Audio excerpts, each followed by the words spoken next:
Hey, good morning. I want to say to all the Watchmen out there, God bless your hearts. You you encourage me so much, and you've shown me so much, and I'm just so thankful. And you remember that video about the rats and how hope gave them the will to survive. They lasted 15 minutes the first time, but then the second time when they actually had hope, it's a scientific study. When they had hope, they lasted 60 hours. You see what hope can do? And just a big shout out to all the watchmen and the body of Christ out there, whether you call yourself one or not.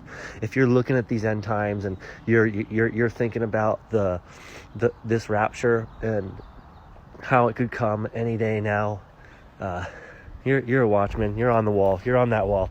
And just thank you so much. Y'all are doing an incredible job, an amazing job. And honestly, I am more excited than ever with each passing. This is what I want to talk about, these feasts, right?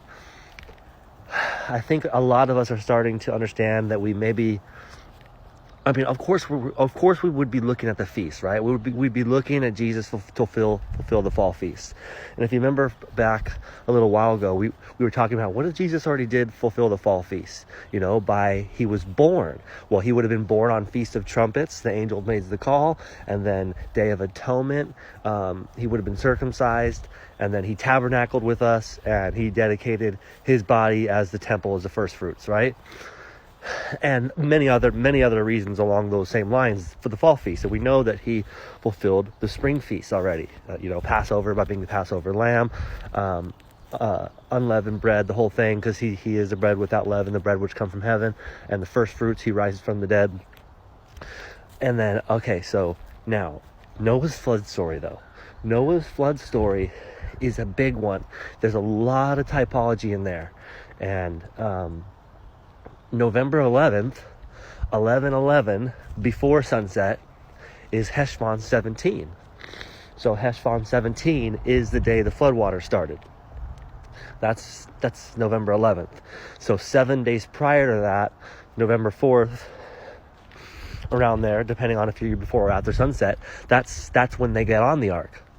Because they get on the ark 7 days prior to when the floodwaters start. And then 7 days prior to that, he gets a 7-day warning.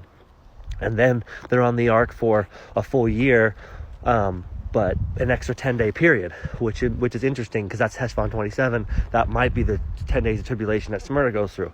So this is what I'm talking about by Watchmen. We all help each other figure this stuff out. So don't listen to what other people say out there. I love y'all. God bless. Maranatha. Can't wait.